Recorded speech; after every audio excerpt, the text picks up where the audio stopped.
Good morning, good afternoon. Welcome to another segment of Cooking with Carrington.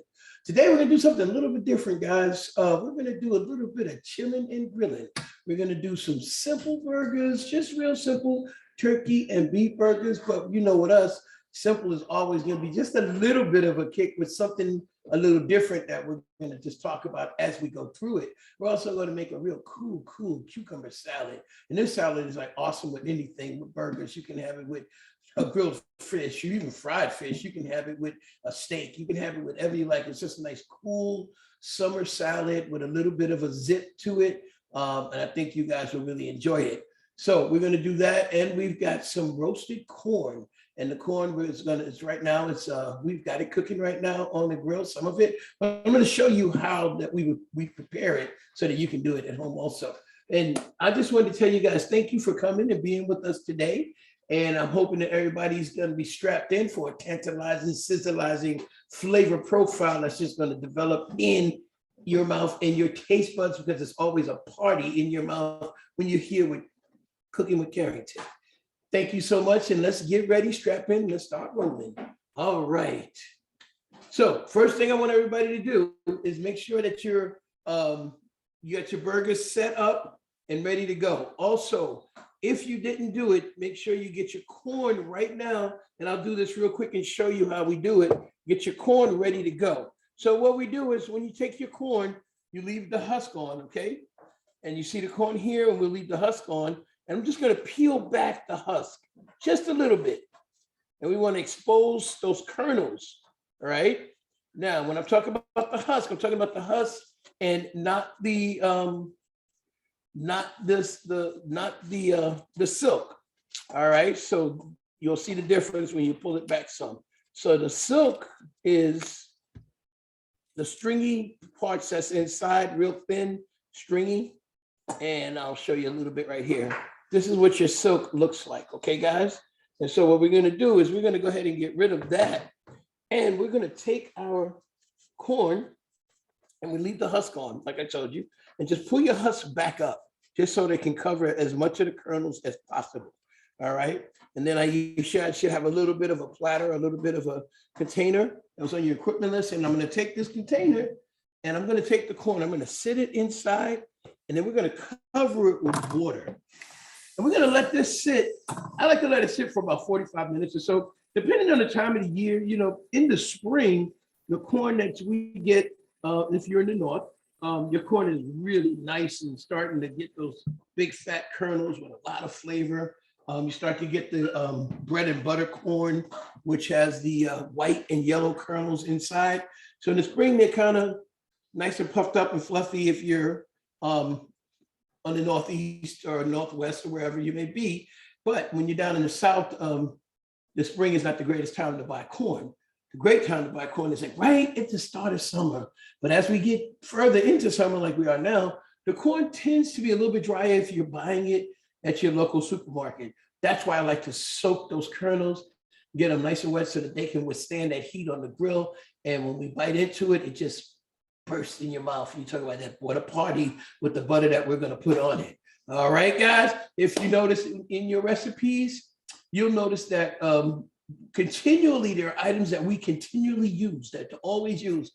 So I think there's you're going to understand that cooking is really about flavor, taste, texture, but it's also about how you use the seasonings. You don't have to have a ton of different seasonings, but how you use them is the key to it. All right, so as we get going right now, I have my turkey burgers here, all cut into fours. I've got my beef burgers over here, cut into fours. And we're gonna go ahead, we're gonna hand form these guys, okay? We're gonna hand form them. So the first thing we're gonna do, we're gonna hand form the beef burgers. Even though we're home, we still talk about food safety. So the reason we're gonna form the beef burgers first, because beef cannot contaminate poultry, turkey, chicken, duck, but poultry can contaminate everything. So what we're gonna do is we're gonna be very cautious, and we're gonna go ahead and just take our cut beef, and I cut it into fours, and we're just gonna press it down gently Now, here's the thing about this though, guys. We don't want to handle your patties too long. All right, but we do want a nice size patty. And I'm using, this is just a 4-ounce patty. But you know what? You guys can go anywhere from 4 to 8-ounce patties, even larger if you like. All right. And as I press it out, you notice I cut it into squares, but as I press it out, we can, it forms a nice little round patty. And hopefully the fat content in this, because this is supposed to be an 80-20 blend. So it's 80% lean, 20% fat. I normally prefer at least a 75-25. So you say, why do we have so much fat? So with that being said, I'm going to talk about fat when we're talking about cooking burgers. So you have direct fat, you have indirect fat. So your direct fat is the fat that will be inside of the burger. That's when you buy it. So the 25% fat or 75%, contrast it with 75% lean. All right, so that's your direct fat. Most of that is gonna render off on the grill. All right, and you may have some flares, but not too many with that. All right, then you have your indirect fat. So what is indirect fat? So when I call indirect fat, a lot of people do not associate oils with fat. But in actuality, your oils are fat. Even the vegetable oils are a form of fat. When you spray with your canned oils and your canola oils and things like that, that is fat that you're adding to whatever item you're cooking, okay? So remember that. So now, here's your indirect fat. So if we're doing a portobello mushroom burger, so that portobello mushroom is going to be the star of the plate. Star, that's the star. So we want to grill that mushroom, but that mushroom has a lot of water inside. So when you grill it, you do need to sear. Okay, mushrooms have about 80 to 85, almost 90% water. And if you don't believe me, when you get a mushroom, just grab it and squeeze it and see how much water comes out of it. We don't realize that. But so to keep that moisture in, you want a strong sear on your portobello burger. So that portobello burger though, because the fat content is not as high as in beef or turkey or even a salmon burger, we have to add a little fat to it. And normally the fat that we're going to add is probably a little bit of olive oil. So what the olive oil does, it you just rub a little bit of olive oil onto your portobello burger. And once you do that, now you've added indirect fat, but you need that indirect fat because that indirect fat is what's going to help sear that burger and sear that moisture in. All right. Chef, we have a question. Question. How do you know what size your burger should be? Oh, how do you know? Your burger should be the size that you want it to be. Some people like a flat burger. We're talking about sizing and not weight. We're talking about sizing, correct? Question is, how do you know what size your burger should be? That's just subjective to what you're going to do, okay? So your burger is going to be the size that you like it to be. Now, with that being said, we're going to talk about something that we were going to talk about a little later on, but we'll talk about it now because that is directly related to size. So depending on your bun and depending on how you like it, some people like their burger that can go over their bun, outside the bun, and you chew on that burger before you get to the bread. Some people like a burger that has that's smaller than the bun. And you get into it and you bite into the bun and get some flavor from the toppings and everything else. And then you're tasting the burger.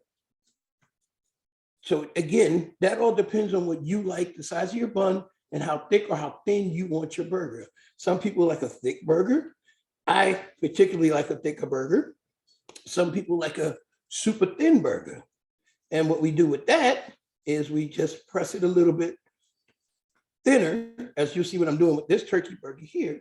And I'm going to end up pressing one of the beef burgers a little bit thinner before we put it on the grill. All right. Did that answer the question? Yes, chef. All right, awesome. The question was answered. How's everybody doing out there today? I hope everybody's doing well. So almost finished patting these burgers. The next step we're gonna do is we're gonna wash our hands so that we can get moving on into the next step, which is we're gonna make our quick seasoning. So I know you guys are wondering, say, well, he made those burgers, but I know we used to season the burgers before we season the meat before we make the burgers. And you know what? Growing up, I used to love to watch my mama make burgers because we would, I know it sounds crazy, but we would steal some of the little pieces of meat and eat it raw. And she'd have all that good seasoning in there, and she'd actually put some eggs in it and all kind of stuff. Nowadays, you really can't do that nowadays. And so we have to make sure that that you're careful, because we don't want any foodborne illnesses or salmonella or anything from maybe egg that we might put in the burger or something like that, okay? All right, so we got those burgers made up. We're gonna make our seasoning right now, guys. All right, got my hands. All right. So let me dry my hands. I'm gonna sit the burgers in now. What you want to do at home, you want to go ahead and refrigerate your burgers so that they stay cold. The colder your burger is when you put it on the grill, the better sear you're gonna get and the better flavor profile you're gonna have inside of it, okay? So now we're gonna go ahead and we're gonna make our seasoning. So now, when I make my seasonings, guys, I'm gonna eyeball it. But I did give you guys some measuring. But what I do, I look at, for my black, I use black pepper. This is seasoning that I'm gonna make right now. Is a seasoning that you can make up at home and keep it in a container. And you can use this seasoning for anything that you make. When I say anything, anything. Most restaurants, most hotels, most food establishments have their standard or their branded seasoning. I will tell you this, guys, most of the time that seasoning is a lot of salt and then a couple other spices. Now, what we're gonna do, we're gonna go ahead and we're gonna make our seasoning. We're gonna use just roughly about 2/3 of black pepper to about 1/3 of salt and about 1/3 of granulated garlic. And that is a seasoning that you can use for everything. So I'm gonna go ahead and start that right now. And we're going to season the burgers once they're on the grill. Now, somebody says, "Chef, why are we seasoning the burger once they're on the grill? Why did we season them before we made it up? Before we made the mix into patties?" The reason that I don't do that is because when we add salt to anything, it starts to pull the moisture out. So if we season our burgers before we hit them on the grill and then set them to the side somewhere, that salt is starting to pull the moisture out of the burger before the burger even has a chance to live, as I say. So this is the reason why we add the seasonings. I add the seasonings when we hit them to the grill and we turn them over. Now, with that being said, the flavor is still going to go into that burger, because while that burger is cooking, it's rendering fat. And as that fat is rendering off, that flavor is just going to be going through as the fat drips down. Fat will drip down, that flavor is going to drip down through the burger, through the flavor, through the whatever you're actually grilling. A lot of times when you go and get good steaks, you'll notice it'll come out with like a crust on top. And so what they do with that, though, is instead of using a grill they'll use a flat top. And once they, so this is what your seasoning should look like, guys. You see, it's not a lot of salt in there. Can we see that? It's not a lot of salt. We got black pepper is going to give a nice little kick, and our garlic is going to give you a nice kick in there also. So, Question, chef. Yes. Would that be considered a rub?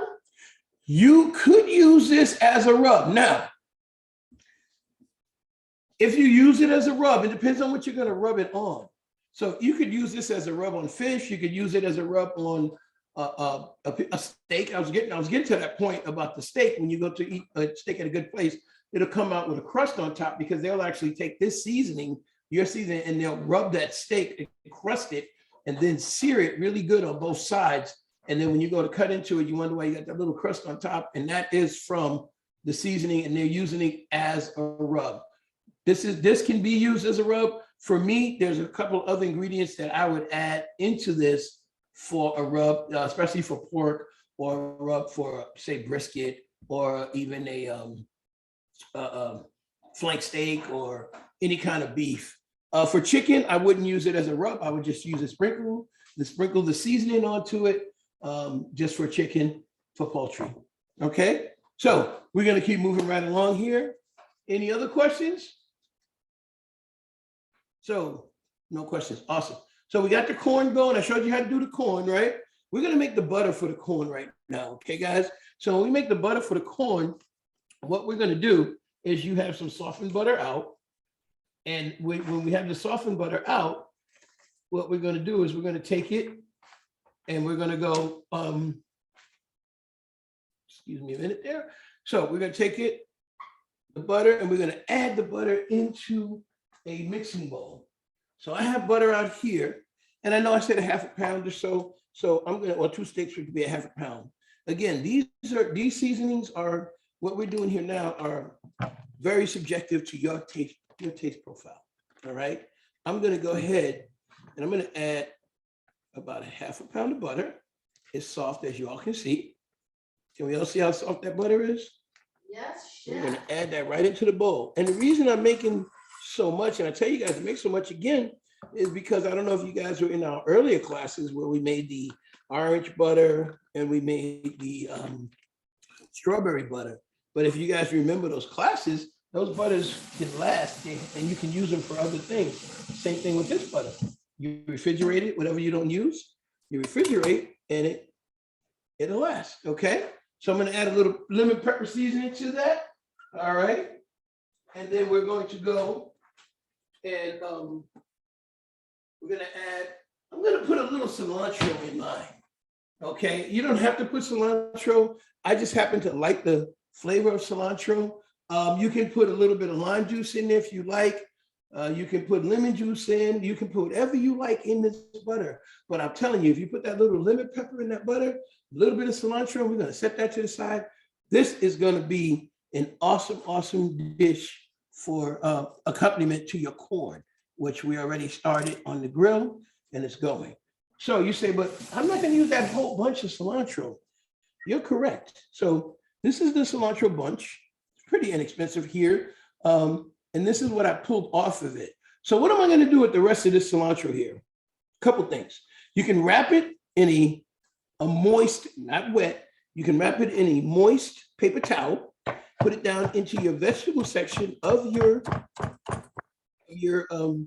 I was about to say cooler, but that would be restaurant talk. Into your refrigerator, or what I have done in the past, I'll take it and I'll tie a piece of string around the bottom, around your stem area. I'll tie a piece of string around here, and then I will hang it up in my kitchen just like this.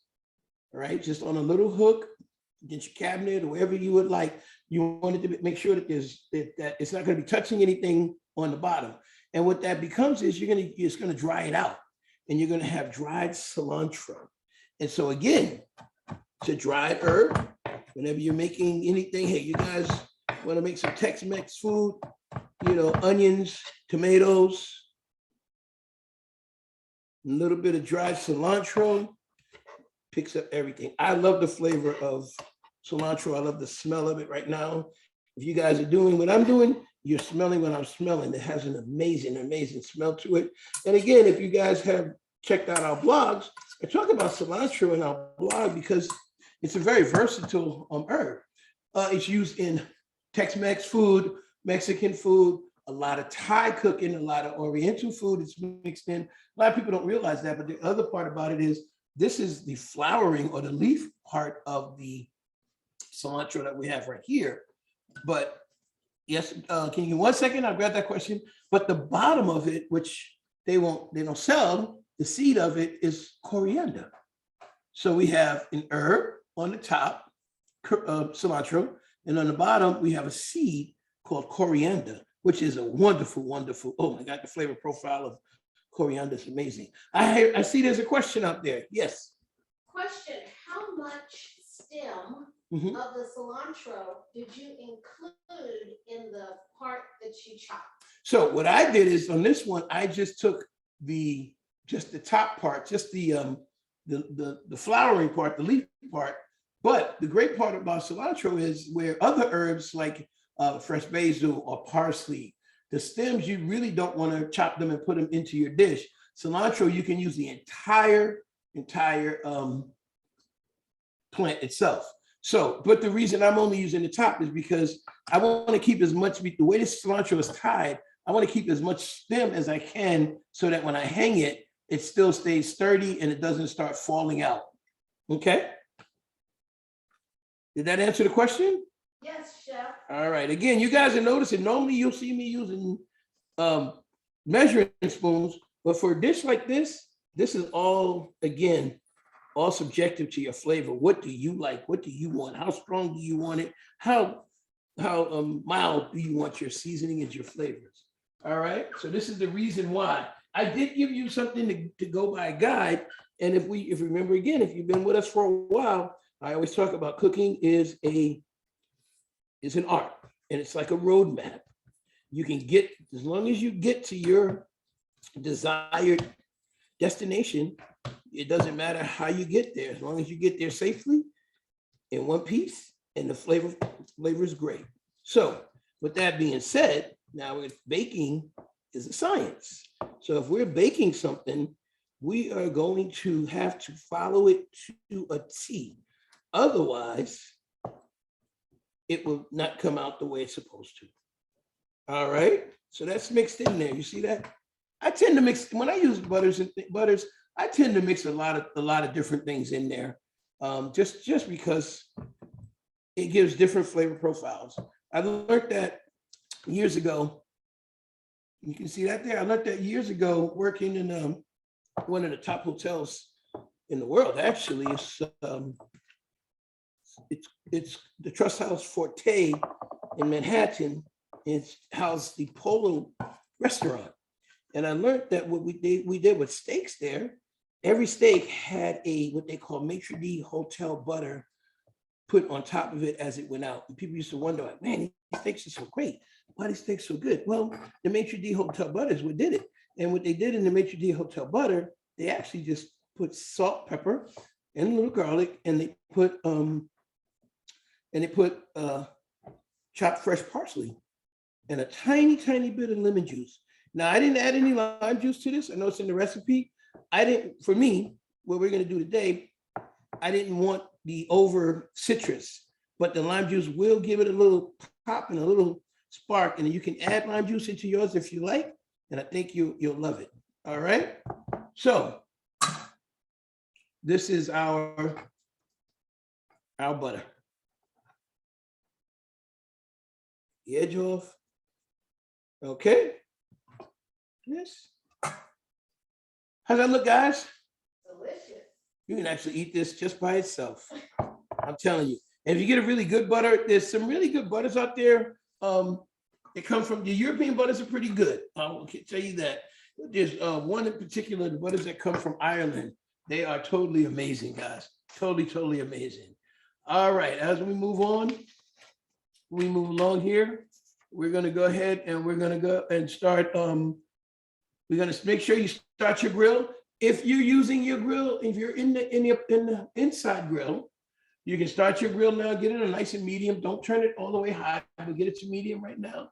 If you're using your outside grill, get that temperature up nice and hot, because we want to make sure that when we put these burgers on it, that grill is going to sing to us, guys. We talk about that, the singing, flavor and talking to us. As soon as you put it on, you're going to hear it sizzle, and we know we're working with some good stuff. Okay. Any questions as we move forward here? I'm going to go outside real quick, and I'm going to just check my grill. I have corn on there, but I think I'm just going to check the temperature going, and I'm going to come back, and guys, get ready to make your cucumber salad when we get back. All righty. I'm going to set my butter to the side, and I'm going to step outside. And here we go, guys. Here we go. Chillin and grilling with Carrington, guys. Cooking with Carrington. So outside here, here's our grill. All right. Well, temperature's up to about 500. That's pretty good. We got our corn is cooking up pretty good. Oh yeah, this corn is almost ready. And I'll show you what we're gonna do. We're gonna bring that in a minute. All right. So we're gonna go ahead and we're gonna. Temperature's good. Going pretty good. We're gonna turn up a little bit. I'm gonna go and grab our corn. We're gonna grab our corn off the grill, guys, and then we're gonna do a preparation on it. Then we're gonna pop it back onto a cooler side of the grill, which we're gonna turn down right now. And follow me inside. Here we go. Coming inside. Back to the kitchen. All right. All right. So corn is looking good. We're gonna go ahead and we're gonna pick that corn up and bring it in. And once we bring it in, we're gonna work with it a little bit before we even go to the cucumber salad. Okay, guys? So I'm gonna go ahead and grab my corn off the grill. And we'll be right back. Get your aluminum foil together, your foil sheets together, because we're gonna need them right about now. All right.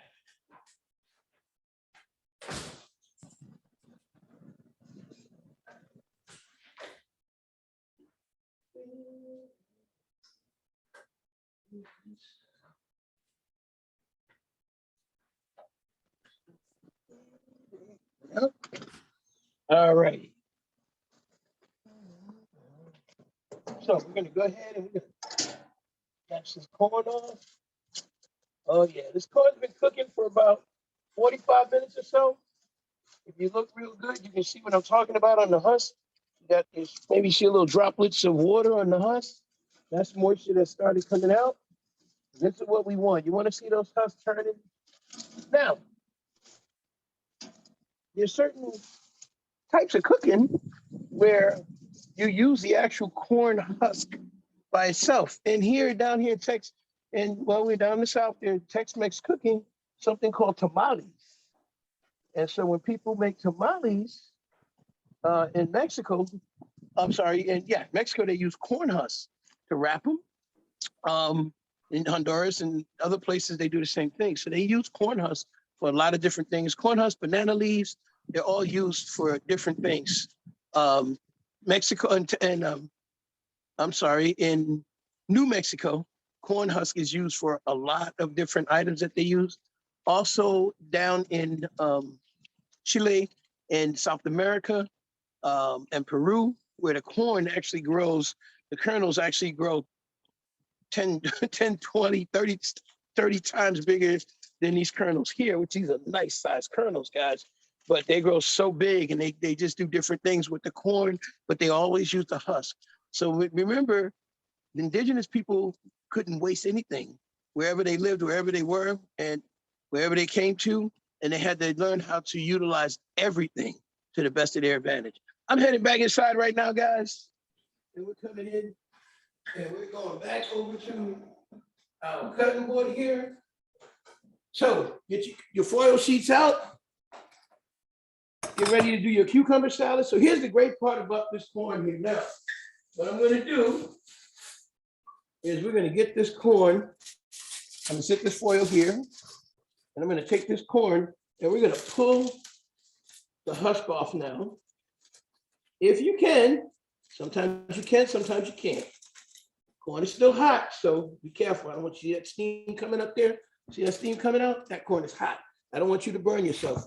But if you can, I want you to leave the knob on of the corn, okay? And then we're gonna take the corn and we're going to wrap it in the foil, okay? Take our foil sheet. So if your corn is short, you can put the foil sheet down and wrap it straight like so. I want you to see this, guys. You can wrap it this way, but if it's a little too long, just turn your foil sheet diagonally and then go ahead and roll it and then turn your ends in. Because we're gonna sit this back on the grill where it's nice and still nice and hot. It's just the foil is gonna protect the corn from now overcooking and drying out. That's what this is all about, okay? So I just wanted to show you, if you can't keep the nub on the back, just pop it off. All right, and you want to wrap it as soon as you take it off. don't take off one, don't take off a little bit at, 2 or 3 at a time. Do one at a time because you really want to keep that heat in because that corn is really right now. This corn is really good, ready to taste, but we got a little ways to go. So we're gonna make sure that we can protect it and keep it nice. And the reason you say, well, why'd you cook the corn so early? So the reason I cooked the corn so early because with corn, you never know if the kernels is extremely dry. It takes once we put it in our water, it takes a little while to rehydrate. Let's call it rehydrate. And so, with that being said, with that being said, it takes longer to cook. If the corn is nice and moist, it takes a shorter time to cook. But you never really know because you can have corn that looks great. Then you go to cook it and realize, oh my God, it's so dry, which happened here a couple of weeks ago. Yes, I have a question. Yes, so how long did the corn stay on the grill? This corn cooked for about 45 minutes, believe it or not. So, and what I do is after you put it on the highest part of your grill. So what happens is the corn, the grill actually now becomes an oven.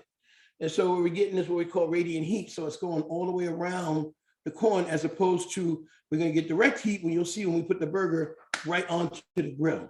So that's why we put it into the highest part of the oven. And we'll show you that when we step back outside to put this back on. We'll show you what I mean. All right. Question. What if they don't have a grill? Can they boil their corn? You can. And use the oven to get the same. You can boil your corn and you don't even have to use the oven again. So the question is, if you don't have a grill, how do you get a good effect for the corn? Guys, I grew up in an apartment, and we also had great corn. I used to go upstate, and we had great corn. That's when I learned to start grilling it. Is when we went upstate. In the apartment, we had to boil it. Here's the key though: when you boil, don't put your corn in the pot and then add the water and put it on the stove. When you're boiling, what you want to do is you want to get your water to a boiling point first. Once it gets to a boiling point, add a tiny bit of salt into your water. You're going to see it's going to reduce down, and then it'll come right back up to a boil. When it does that, then you add your corn in. And you can add it in the husk, but if you do, kind of just maybe put a little string around your husk if you can, just to hold it in. And then when that's done that way, you take it off, take your husk off of it, and then you go ahead and put it into your oven. You can put it directly, take it off and put it directly on the rack in your oven. Okay. And then wrap it up in foil and then put it directly on your rack in your oven. And you'll achieve pretty much the same. You won't get the outdoorsy, the toasty flavor, but you'll still have some good corn, especially when we add that butter to it. Remember, that butter is going to do a wonderful thing for it. But Second part to that question, how long are we boiling the corn? So how long do you boil the corn? So when you boil corn, if that water is boiling rapidly and hard, you probably need about 15 to 20, maybe 25 minutes for those kernels just to start to swell and get a little bit of more absorption in them. The idea is not to overboil it because you don't want them to absorb so much that they become mushy. Okay. Any other questions? All right. We're going to head back out to the grill and we're going to put this corn back on and we're going to come back, get ready to make your cool cucumber salad. Thank you. All right. So as we talked about where we place the corn on our grill, so also put it on the top of the rack here. Okay. We put it here. You can see I use my grill. This is we use it a lot. I'm going to put it here. Put them all on this side here. I'm going to lower the temperature, which I already did, on this side of the grill. We're going to use the left side of the grill to make the burgers. And I'm actually going to leave the lid up on this because I really don't want that corn to cook anymore. We're just going to go from there. All righty. We're going to head back inside Get ready for this cool cucumber salad? Let's go.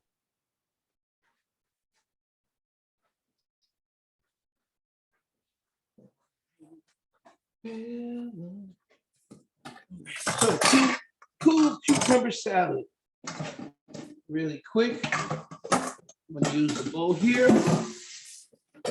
Any other questions, guys? These questions have been great, and I'm really enjoying this. I hope you guys are enjoying it too. Question, Chef. I've got a question. What's the difference between grilling, barbecuing, and smoking? Okay, so that's a great question because depending on where you're from, depending on where you learned to eat, the question was, what is the difference between barbecuing, grilling, and smoking? Okay, so smoking is literally using wood or a wood type item, but it's using wood to actually slow cook a product. So when you use the wood and you get your wood up to temperature and you're going to smoke it, you need to get that wood going, and the temperature to smoke is relatively low. It's probably about, I like to smoke at 250 degrees, no longer than that. So it is to take a piece of meat, fish, even vegetables, peppers, one of the great ones, and you want to slowly cook them at a very low temperature for a very long time. We talk about queuing here in the South, especially in the Texas area. When you talk about queuing, everybody's thinking about brisket, and that's a smoking process. And that normally your briskets, depending on the size of them, normally can take anywhere from 10 to 16 hours to go ahead and smoke. All right. So when I'm smoking, now just little tidbits I want to throw out there. When I'm smoking, I like to use red oak wood mixed with hickory wood for beef. If I'm smoking pork, I like to use a little red oak mixed with cherry wood. All right. If I'm going to do any kind of game or anything, I like to use a little bit of red oak mixed with pecan wood. Now, that's just me now. Everybody has their favorites. A lot of people like mesquite, especially if you're from West Texas. For me, mesquite can be really strong. It has a little, tastes almost acidic sometimes. So I'm not big on mesquite smoke, but I love the red oak and hickory blend, and it's amazing. And we'll talk about that a little later because we're going to make a rub for that, because when you're smoking, you definitely need some sort of rub, which will protect the meat, but also as that fat renders out nice and slow, that flavors start to go right through it. And when you're done smoking, you should have what they call a bark, and that's the rub that has cooked. And when you cut in, you should see a smoke line on whatever the meat that you're cooking. So that's when you know you got really good smoked product. So that's smoking. Grilling is something that you do. We're talking about the Northeast or the East Coast. So when we're grilling on those, so we're talking about grilling burgers and hot dogs and Italian sausage, the peppers and those type of things. And those go directly on high heat and fast cooking. So that's grilling up there. Barbecuing is, for me, anytime that you're actually going to add a sauce, a barbecue sauce, or any type of dressed sauce on top of the meat as it's on the grill. That's my definition of barbecuing, smoking, and grilling. Question, Chef. Questions, bring it on. We noticed that the lid is open on your grill. Yes. Should we, if we're outside, should we leave our lid open? Yes, and the reason what we're doing right now, we're not cooking the corn any longer. What we're doing is we're keeping the corn at a nice hot temperature. So temperature is going to keep rising up. If we close that lid down, I talked about it earlier, now we've created an oven and we have radiant heat that's circulating inside of the grill, which is going to continue to cook that corn at a high rate. By now, I've gone ahead and I've pulled the lid up and left it open. My grill is really hot on the left side, which we're going to put our burgers on. And the right side, I've turned the grill down because I just want to keep that corn up to temp. Okay, great question. So here we go, guys. We're going to do this cool cucumber salad. So I love this salad. I tell you, it's a very versatile salad because you can cut the cucumber in a lot of different ways. You can add a lot of different things to it.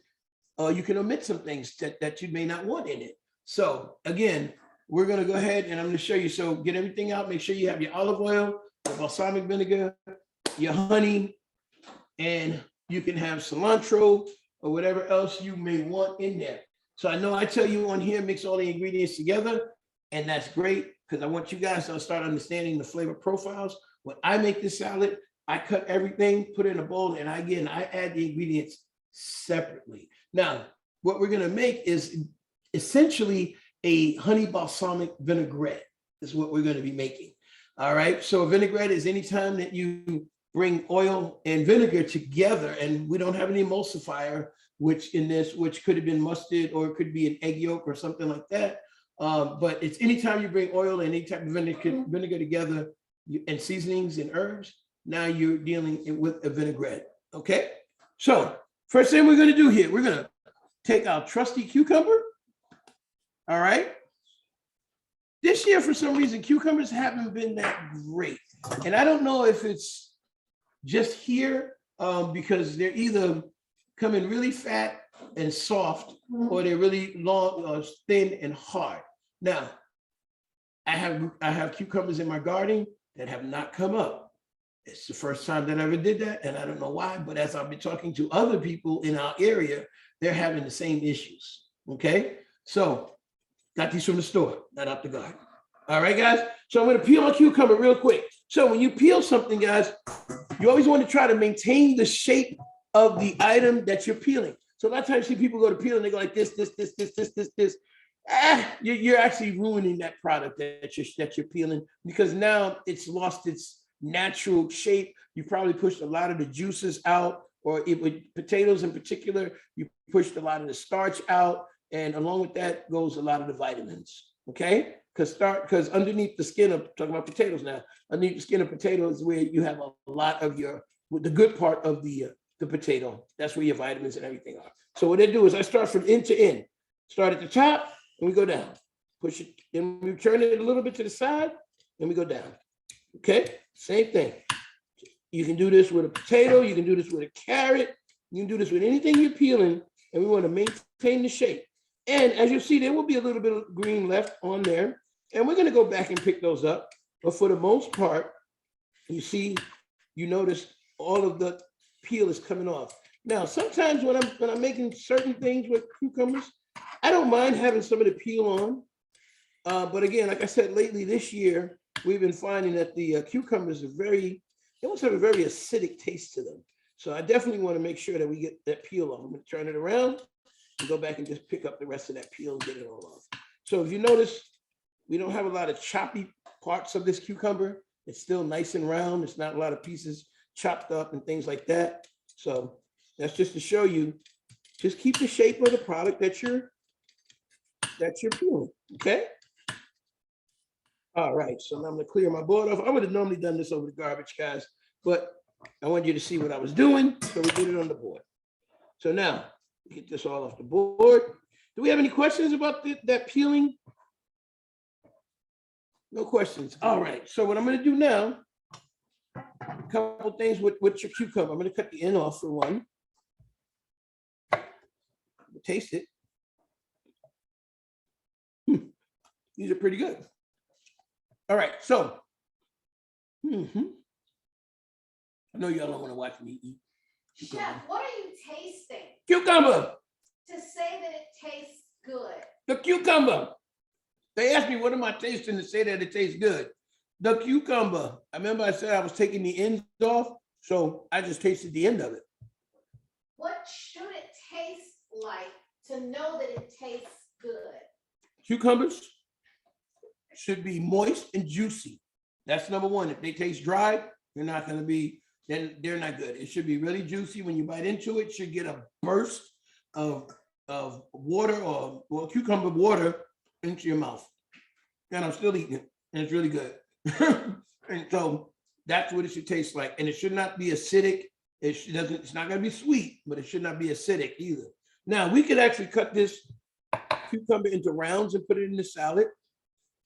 we can dice the whole thing up, but I'm gonna show you guys a little trick.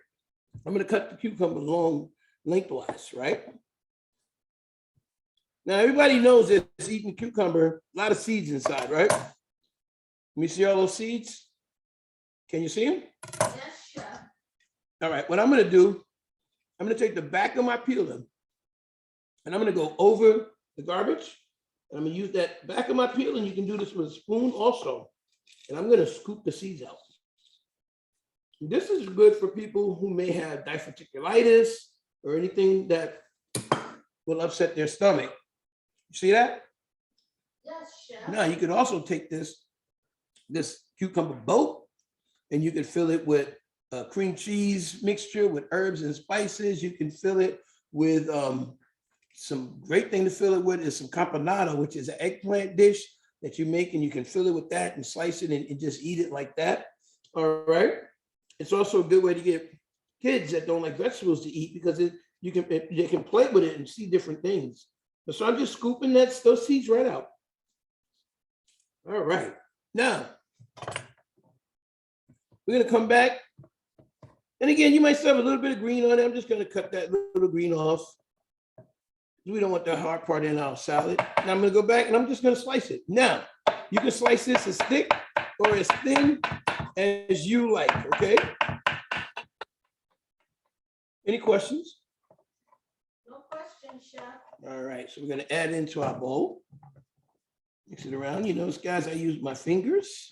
And I love the feel of food. It brings me to my ancestors. Now, one of the things that we can do with this too, you can actually, I could cut it lengthwise again and slice it into little cubes, which would be kind of like a larger medium dice. I can do like the Chinese do and slice it, what they call on the bias.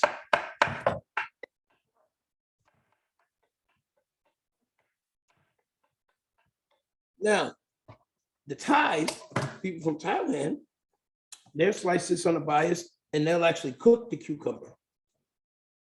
It's actually kind of good when it's cooked too. But you have to do it really quick because there's so much water in it that it'll wither away very quickly. All right, so you got two different cuts of cucumbers in there. All right, made from one cucumber. We get two different cuts, right? So now what I'm gonna do is I'm gonna go ahead and I'm gonna cut my, I'm gonna add a little bit of cherry tomatoes to it. And I know I told you guys about a half a pint or so. I'm not so big on tomatoes right now. Again, my garden's not coming up the way I want it to. I'm just gonna put a rinse on those. I planted about 3 or 4 different types of tomatoes. And so far I've gotten 2 little tiny cherry tomatoes. I was so excited. I planted some Cherokee purple tomatoes.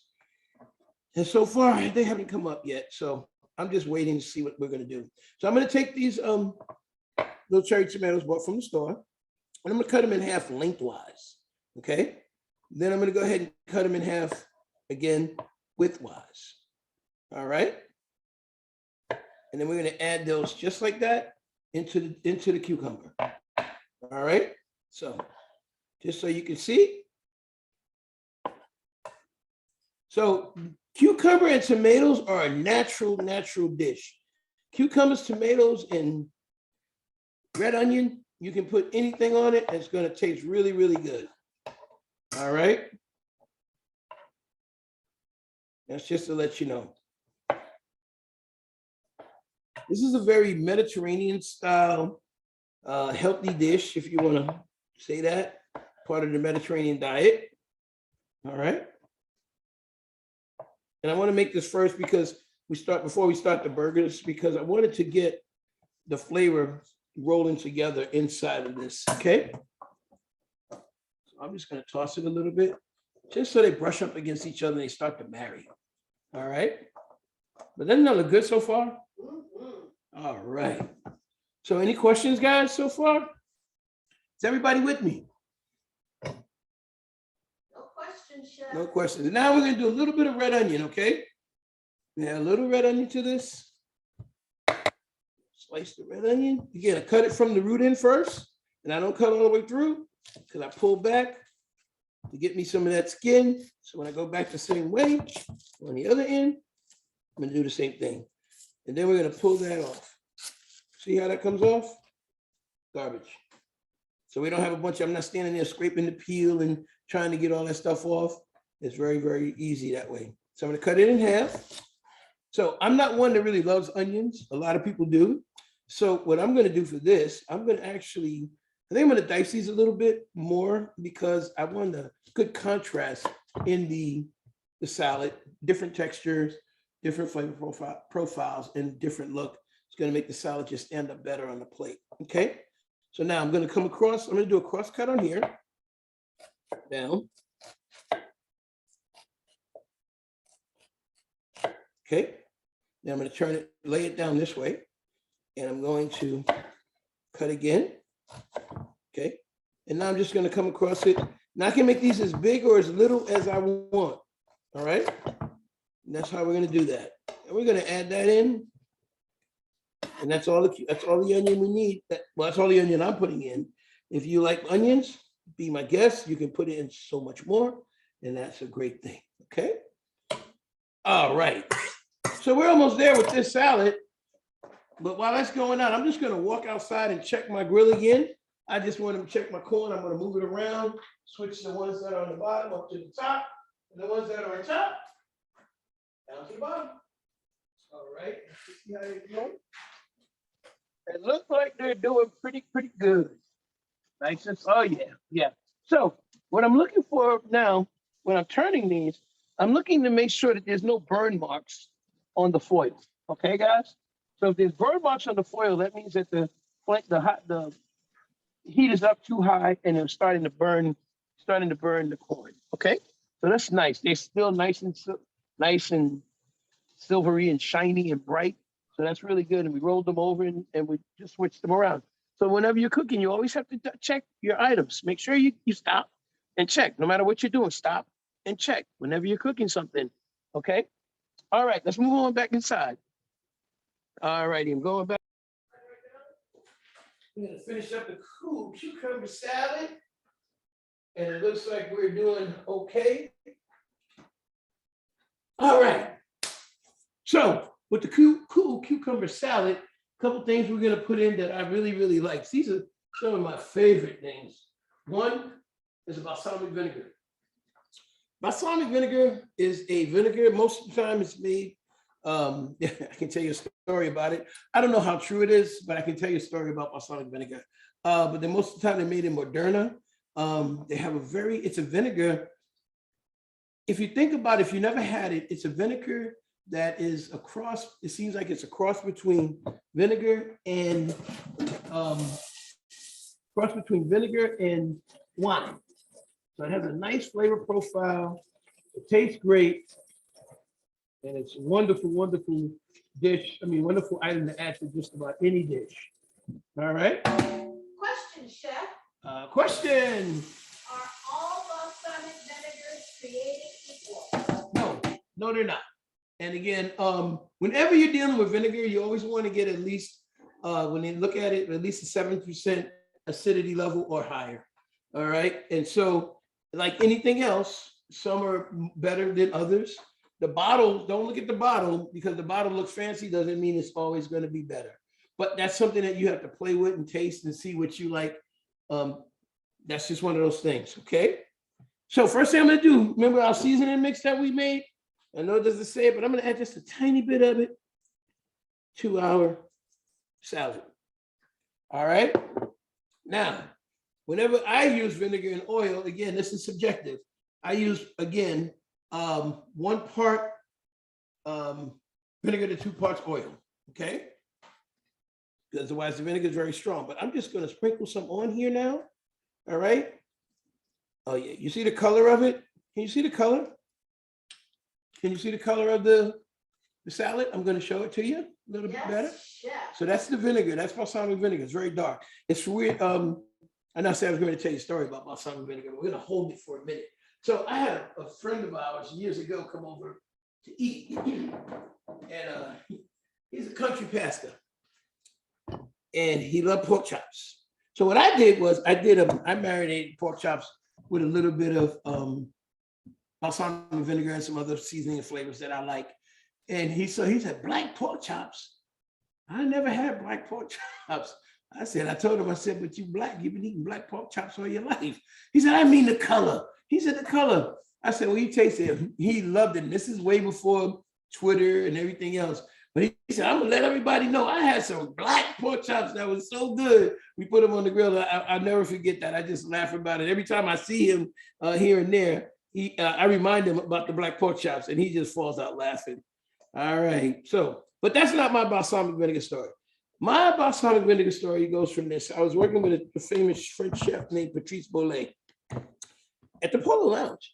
I mentioned it earlier at the Trust House Forte. He's from Corsica. So Corsica is an island, it's kind of like in between France and in the Mediterranean. And he's the one that introduced me to balsamic vinegar. And he told me a story, and he always had stories. He was one of the funniest guys I ever met.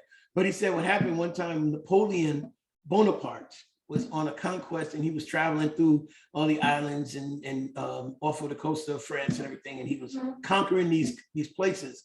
And he got tired of continually eating the same food. And so he threatened his chef with death if he couldn't come up with something that would be different that he could use. And while they were on the Moderna, the chef supposedly came up with this balsamic vinegar. And so that's my story.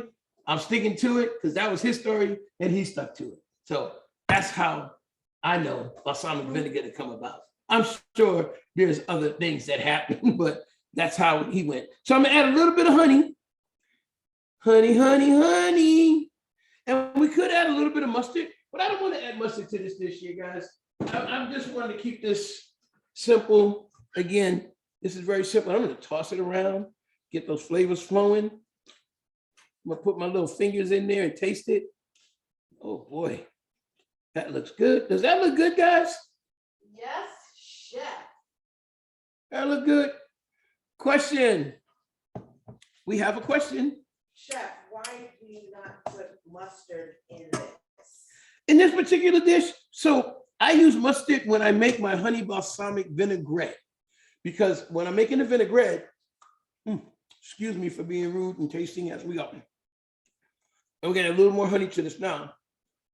When I am making the vinaigrette, I want the dressing to stay together.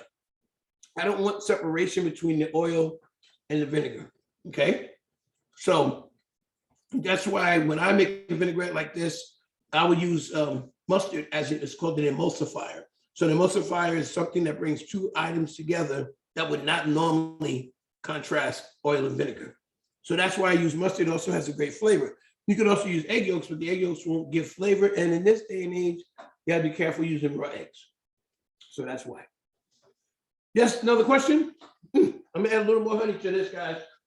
So I've seen people make cucumber salad with Italian dressing. Yes. Is this similar to that? Sort of, yeah, it is. And I mean, Italian dressing is nothing but a vinaigrette. That's all it is. They just call it dressing, but it's a vinaigrette. And if you notice, it usually does not have, it's not separated. It's usually stays together because there is some sort of emulsifier in it. And that emulsifier normally is some sort of chemical, to be honest with you guys. All right. So I'm gonna mix this around a little bit. Let that honey get in there. We noticed that you're stirring and tasting. Yes. And adding a pinch of this and a little bit more of that. This is that personal taste you were talking about. Exactly. And this is why I didn't want to do teaspoons and for these particular dishes, because these are cool outdoor, these are dishes for you to enjoy on your own or with someone else.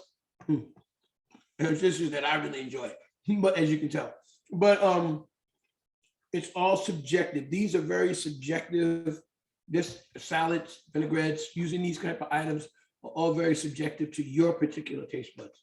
And I don't want to, I gave you a roadmap to get to this, but I didn't want to tell you that this is the only way to get there. Okay? Is that satisfied? Yes, chef. All right. That's good. I'm gonna set this to the side over here. guess what we're getting ready to do, guys? Grillin. We're gonna throw some burgers on the grill. We're gonna come back and we're gonna get our buns together. And if you guys notice, I did not put lettuce and tomatoes on our burgers. The reason being I did not do that is because I wanted you guys to understand that a good burger doesn't need a whole lot of dress to it. Lettuce and tomatoes, yeah, that tastes great, everything else, but we want a really, really good burger, you know, and we want to make sure that the burger is the star of the dish. This is the star. This is the star, not the lettuce, tomatoes, even the toppings. Now, we are going to have, as a matter of fact, I do have to do one other thing first, and that is I'm going to grill up some onion to go on the burger. And I'm going to use a white onion because, contrary to popular belief, most people think that the red onion is sweeter than the white onion. It's actually not. The white onion has more sugar content to it, which makes it sweeter, which makes it easier to caramelize. So I'm not going to caramelize this, but I'm going to toast this onion. And we're going to add a little bit of seasoning to it once we get it on the grill. All right, we'll cut it into rounds.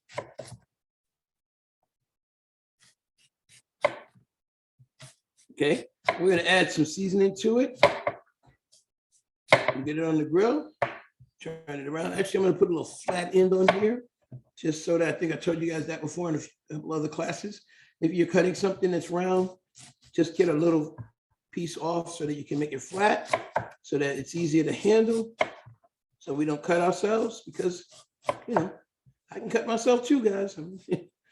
I've done it, still do it here and there, and it's not fun. It's not something you get used to. It's the stuff that make you cuss and say, okay, oh, ah, oh. All right, and I don't want to do that today.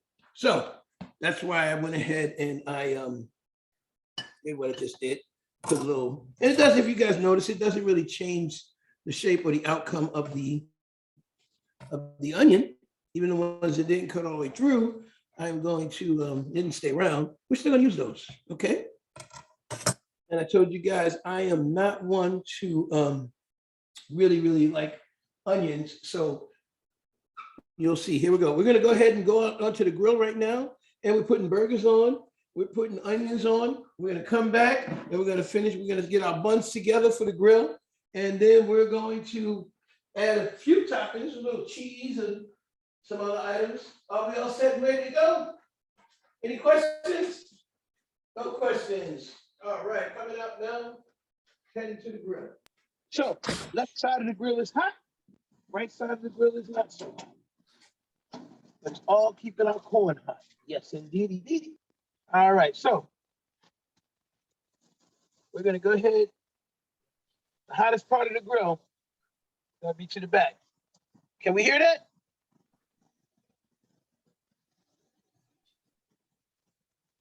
Can we hear? Okay, let's listen one more time. Talk to me, grill. You hear that? All right. So, how do we like our burgers? You can cook burgers. In this day and age, you have to be really careful, though. So turkey burgers have to be done well done. They have to be done all the way, okay? Can't play with the turkey burgers, guys. Poultry, we want to make sure that we stay safe, no salmonella. Any questions about that? I'm just going to get this onto the grill and it's settled. Nice and hot. We're going to add a little bit of onions right on the grill. Notice I didn't put any oil or anything on the onions. I did that for a reason. All on the grill. Turn this side back up a little bit now because we're going to be working with fire right now. Cooking with fire. Any questions? No questions, No Chef. onions already. I'm not a big onion fan, but I know people that are. They love them. Now we're going to go inside and we're going to grab our seasoning. We're going to let these bad boys cook. We're going to grab our seasoning. We're going to go. Any questions? No question, chef. All right, all right, all right. All right, we gotta get our seasoning, right? So we're gonna use the same seasoning that we use on the burgers for the onion, but the only thing we're gonna add for the burger, we're gonna add a little, for the onion, we're gonna add a little tiny bit of paprika also. All right? So you guys are wondering what I had in my hand. It's a little bit of paprika. Here we go. Going back outside to the grill. Oh, we see that grill working? See that heat steam coming up, that smoke coming up? God, we cooking with fire now. So we're gonna add just a sprinkle on each one of these burgers. And that's what's gonna help also form what we were talking earlier about. Sometimes there's a little crust. Especially if you do it on a flat top. This is an open flame grill. Now we're gonna add a little bit of seasoning to our onions.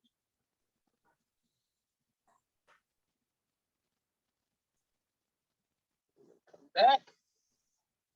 I'm gonna add a tiny bit of paprika on the onions. That's gonna help with the color, so it's gonna help with some of the flavor. This is a Spanish paprika. You also have Hungarian paprika. The Hungarian paprikas tend to be sweeter. You can make great dishes with those, which we'll probably end up making some. We'll probably make some like chicken paprikash, which is a Hungarian chicken dish, or Hungarian goulash, which is like a Hungarian beef stew. I love to make the Hungarian goulash, and what I do with that is I just lost an onion, piece of onion, but that happens. All right, so we're gonna let that cook. We're gonna go back inside and we're gonna start working on our burgers, guys. On our buns, I'm sorry. Burgers are going. We're gonna start working on our buns. Right, we're gonna come back and turn it over. We're gonna add a little more seasoning to those in a minute, but we need them to form up good and get them going. And we're on our way. Everybody good? Heading inside, guys. Chilling and that's what we do. All right. It's getting warm out there. I don't know where you are, but woo-wee, it's getting a little bit toasty out there. All right, so we talked about buns a little bit earlier. So today I'm going to use some brioche buns. I like brioche buns. I think brioche buns are very good. I like brioche bread in general. Brioche bread is an egg-based bread. It has a great flavor profile. I use it for French toast. We use it to make croutons with. We do quite a bit with brioche bread. I love it. And like I said, it's an egg-based bread. It's a European style. Some people just say it's a Jewish bread if you're from New York on the East Coast, but it's a European style egg bread. Okay, and we're going to use it today. You can use Hawaiian rolls. You can use a potato bun. You can use so many different things to make for your burger. It's all subjective to what you like, what's going to make you happy. So I'm going to take a little bit of butter, softened butter. Now this butter is not flavored, guys. Okay, this is just softened butter. And I'm taking my little pastry brush. I'm going to come and I'm going to brush this butter bun, top and the bottom. Nothing like a nice toasted brioche bun. All right. Again, whatever bun you decide to use, just toast it, okay? It changes everything with the star of your burger. It makes it just so much better. All right. Any questions?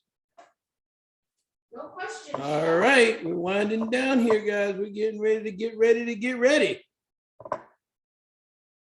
Any of y'all know about the get readies? No? All right. Just brushing these up real good.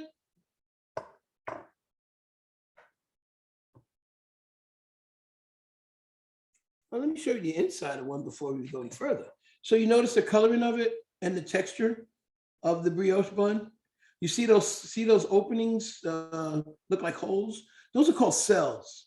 And when you're making bread, normally the larger the cell, the the more flavor your bread will have, the more texture it'll have. So if you don't think about bread, if you think about ciabatta breads, have really, really large cells, really, really large cells. And those large cells create that extra flavor, gives it that extra texture and that extra toasting that people like on it. So panini breads, they have, you normally have a decent sized cell to them also. That's when they put them on the panini grill and they toast it. It gets nice and crisp on the outside. But now if you think about it, if you look at it like a Texas toast or white bread, the cells are very small, very, very small. And that's why they stay very soft and they can become soggy. Not saying that one is better than the other. What I'm saying is one is better than the other for different applications. Okay, so I would not use a white bread or Texas toast. I'm sorry, a white bread for like a French toast, but I would use a Texas toast because it's a white bread that's cut much thicker than your normal white bread. I wouldn't use brioche bread for a peanut butter and jelly sandwich, and I know people that do though. So there's different for me. It's different breads for different applications. All right. Any questions? No questions. Chef. All right, so we're gonna head back outside and we're gonna take a look at our burgers. And as we get our buns, we're gonna get those toasted up. All right. Burgers looking bueno, bueno. Onions looking bueno, bueno. All right, so we're gonna go ahead. I'm gonna turn these beef burgers. Nice score marks on there. And notice I'm just, if your burgers or anything starts to stick on your grill, take your spatula and turn it over and use the bottom side to lift it. And that'll normally lift them up. Then turn it back over and turn your product. Okay? That's if you get a little resistance when you go to turn it. So get a little resistance there. Let me use my backside. See how nice and easy that slipped out? I'm just gonna turn that right over. I'm gonna turn it here, take a look at it. Now I can use this same spatula now to turn the turkey. The reason being, the turkey is actually cooking now on the other side. So that other side is above 165 degrees. So we don't have any chance of salmonella happening right now. How's the burgers look? How's the grill looking, guys? Somebody tell me something. All right. Looks delicious, Go chef. ahead, let's take a look at these onions and turn them over. Oh, we need to get a little more grill on these. A little bit, yeah, okay, we're starting to get some on these. We're gonna let those onions cook a little bit longer on that side, middle a little bit more. All right. We're still gonna put some seasoning on them right now. We'll let these go a little bit longer. These look like these might be doing something here. To the back, okay. So the back of the grill is always gonna be a little bit hotter than the front part of the grill also. Again, because you do have some radiant heat that's coming up and going around. All right. I'm gonna let these cook just a little bit more. I'm gonna add that seasoning right now to these onions that we just turned. We're gonna add a little bit of paprika to it.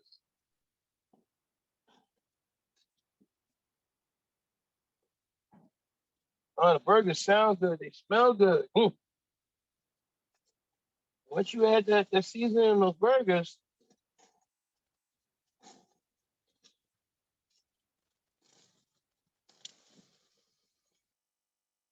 all right. Good. We're gonna go ahead and turn our turkey burgers. Get a little stickage, like I told you. A little resistance. And be gentle as you move it, okay? There we go. Turn it over.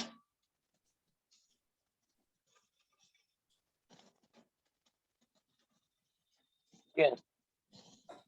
Turn it over. Question, chef. Question. So we don't need to spray our grill before we cook. It depends on your grill. It depends. For me, I don't have to spray my grill because my grill is pretty much seasoned because I use it a lot and you get it really, really hot.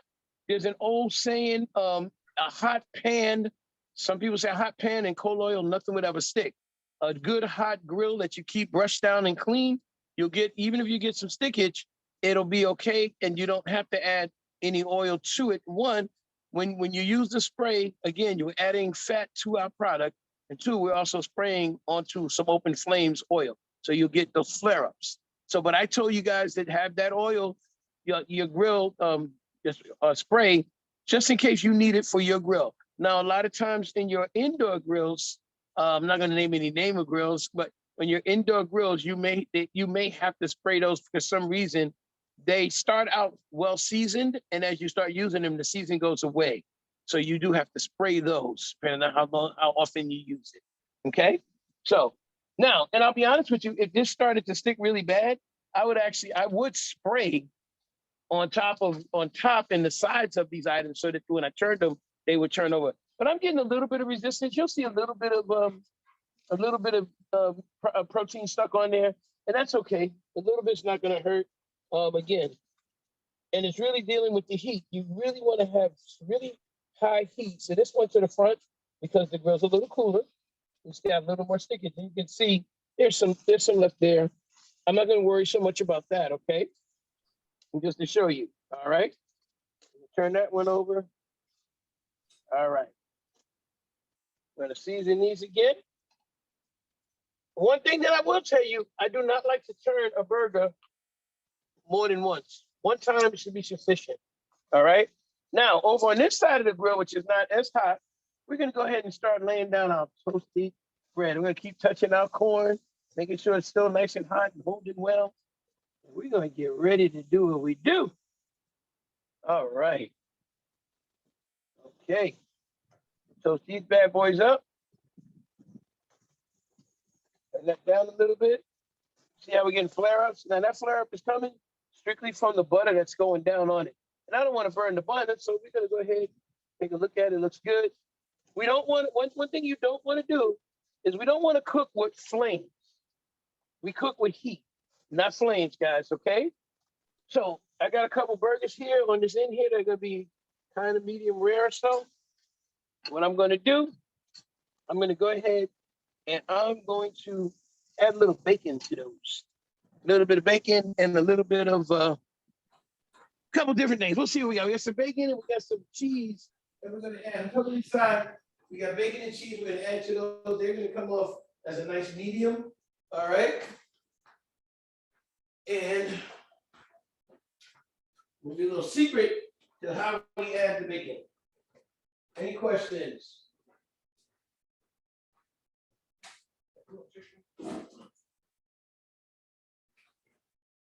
Okay, there we go.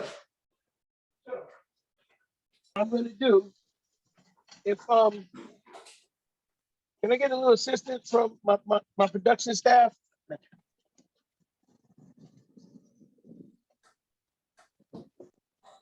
Just a little bit of assistance. How you doing? Bring that back from you. Thank you. All right, here we go. So now when we're making bacon burgers, because that's what we're getting ready to make, bacon cheeseburger. These are gonna be nice and medium rare, these two over here. I'm gonna go ahead and we're gonna put some bacon on. Here's just something that you may not see. Now these burgers, they shrunk up a little more than I normally would want them to, but the flavor I think is gonna be phenomenal. All right. I'm gonna put bacon on all of them. I need to make one. I hate to press a burger, but I have to press a burger for one particular person there. Even this is gonna be a little thick for them, but I'm gonna press it, try to get it because they want it well. Very, very well. Okay. And we're gonna do it for them. We're gonna do it for them. All right. So I'm gonna pull these over. They check our buns. They look like they're doing pretty good. Put that bacon on there. You said, well, you putting the bacon on. When are you gonna put the cheese on? Good question. I'm glad I asked myself that. So I like to put my bacon down and then my cheese on top of the bacon. And the reason, see, here's a nice toasted bun. Look at these buns. Ooh, The reason I like to do that is because I like to taste everything when I bite into it. I want to taste the burger. I want to taste whatever topping we put on it. I want to taste the cheese. I want to taste the bacon. A lot of times when they just throw the bacon on top of it, you lose the whole, to me, you lose the whole integrity of the burger. That's just me. All right. So I got a little pepper jack for one person that I know likes pepper jack. Got a little bit of cheddar here. Another pepper jack on this one. I have to grab some more cheese, but we'll be okay. Move that over. That looks good. And then the flat one. This one here. We'll let that go. I'm not gonna put anything on the turkey burgers. I'm gonna add a little bit of avocado to those. All right, just to see how those go. Any questions about anything so far? No question, chef. No questions? All righty then. I'm gonna turn this one more time, guys. Tell you, I don't like to turn a burger more than once, but you need this one well done. Thank you, sir. Thank you, sir. We'll put a little cheddar cheese on there. And actually, you know what? I'm gonna put on one of the turkey burgers, we'll put a little cheddar. And we'll put a little pepper jack on the other one, on one of the other ones. And I'm gonna take this from you. Thank you so much, my wonderful production staff, for helping me out. Guys, if you had a staff like I had, you would do this. Love it too. I love doing this. All right. So we're gonna take a look at these buns. They're cooking up pretty good. Ooh, I'll let that one go a little bit longer. A little bit longer on those. Just a little bit longer. We want to get toasted. Feels good on the outside. We want to get toasted up on the inside. How we looking with our onion? Come back over to the onion. Turn them up. Oh yeah. So this is grilled onions, guys. This is not a sauteed onion in the pan. I'm gonna go ahead and put this one over here, move it over a little bit. A little more heat. Chef, your hands must be made of Teflon. Well, you know, you get used to it after all these years. I actually make cheese where I actually have to put my hand in boiling water to stretch the curd. So I'm kind of used to all of this. All right. Burgers are looking bueno. All right. Medium.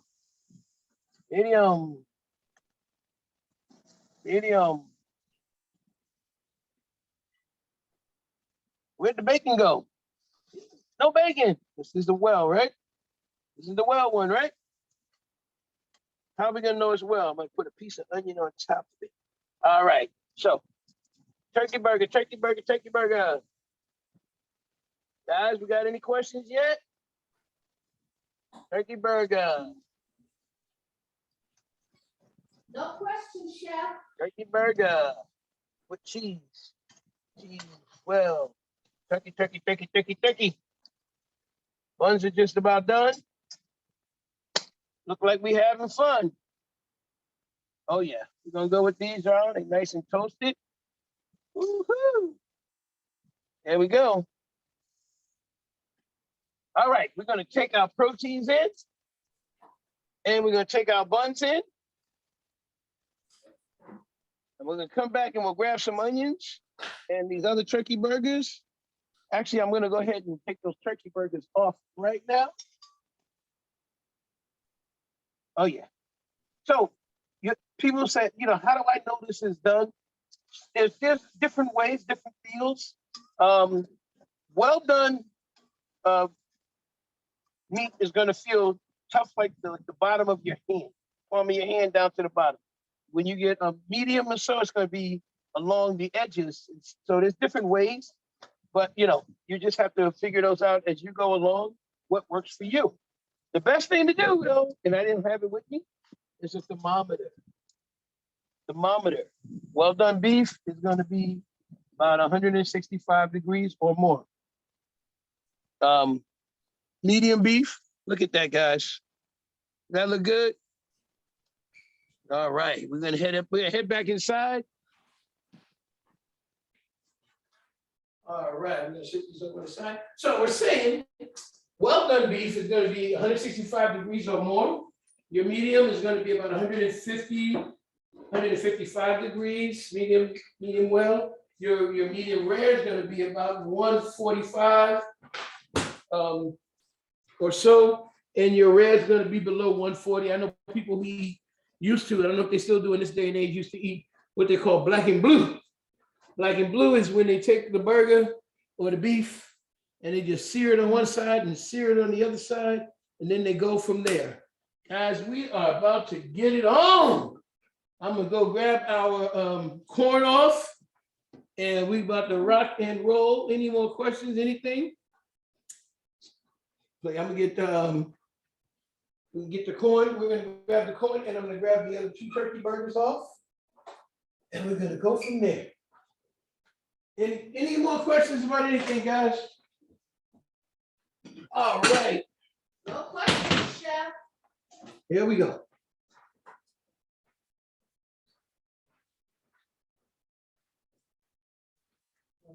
Right.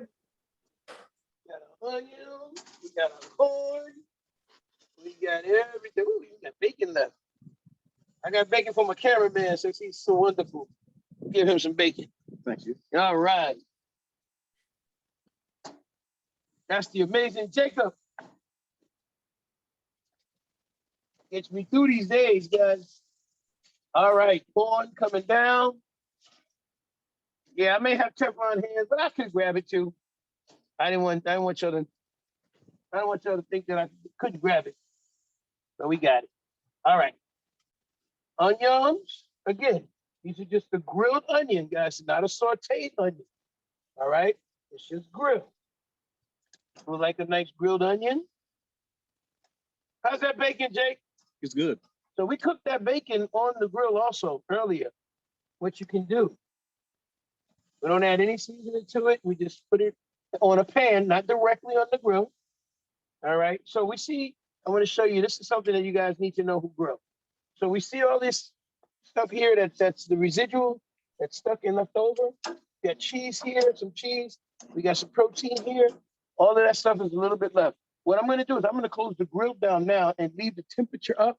In about 20 to 25 minutes, I'm going to come back and I'm going to brush with my steel brush. This is what I use. Everybody has different ones, but this is what I use. And we're just going to brush everything down to the grill. It's going to come right off that grill. And we're going to let the heat of the grill burn and re-season the irons itself. Okay? I didn't want to, on the turkey burgers especially, I didn't want to add more fat, even though it wasn't the fat content that I wanted. I didn't want to add more fat by putting a spray on it or anything like that, you know, but try to keep it as healthy as possible.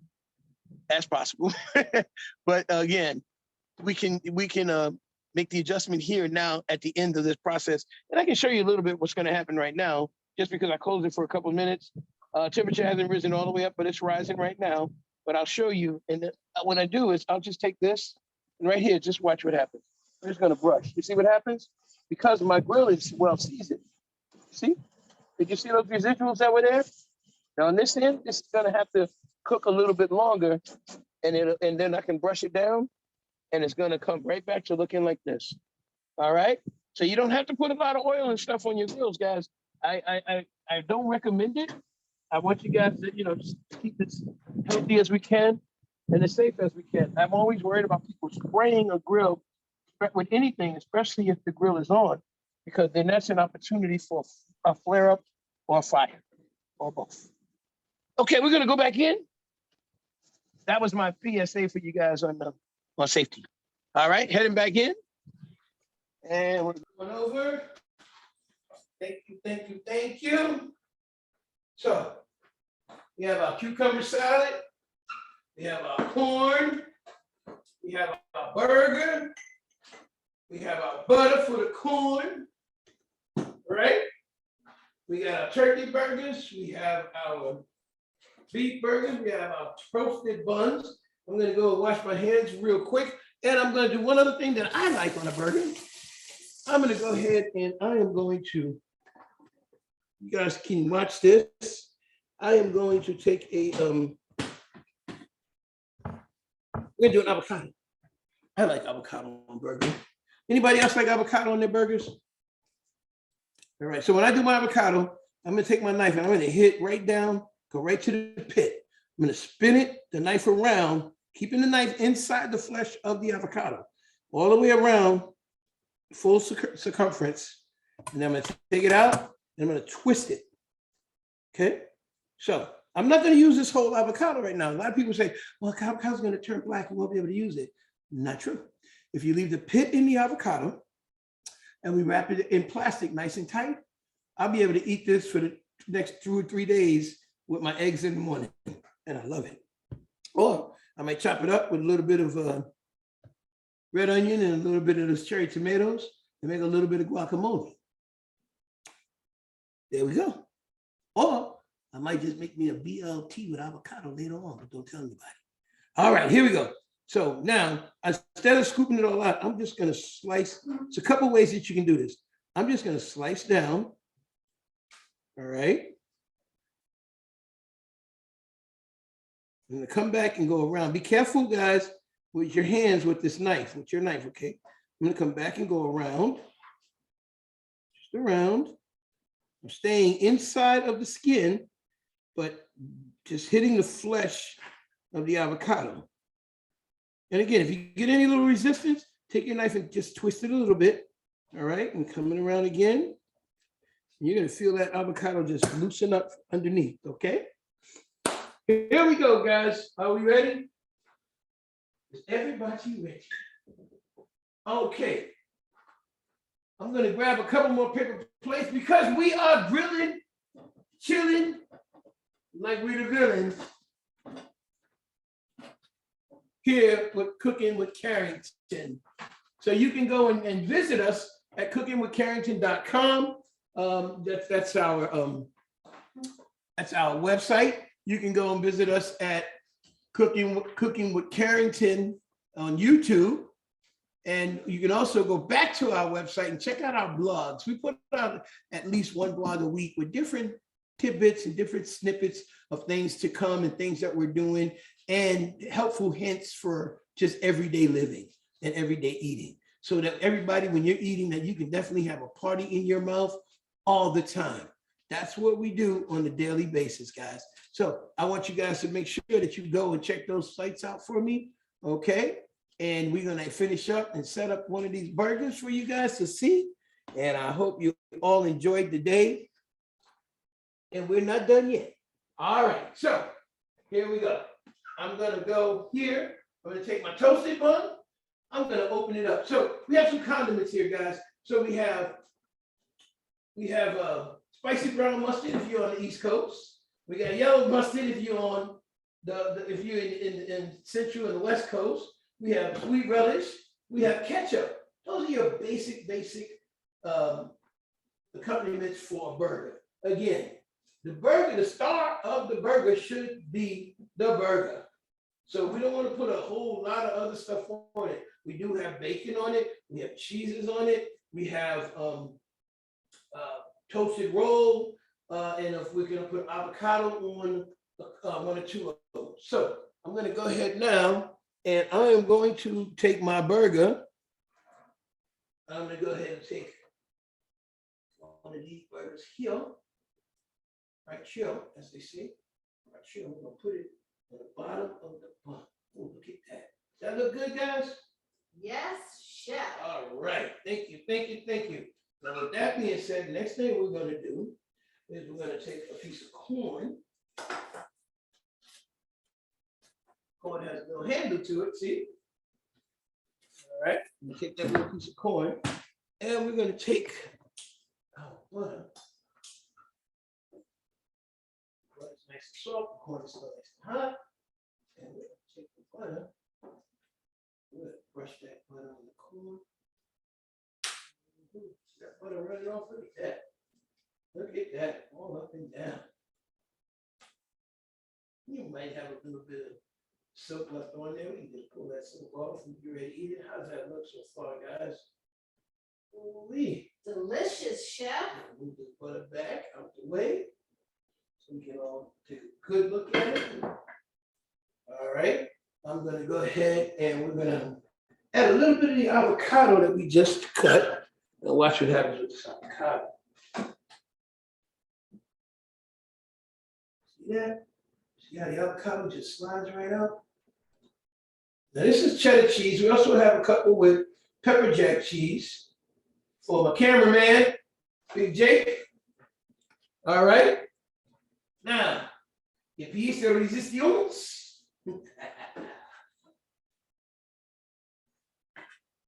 Glory to the burger. We're gonna put a little bit of onion on there. There.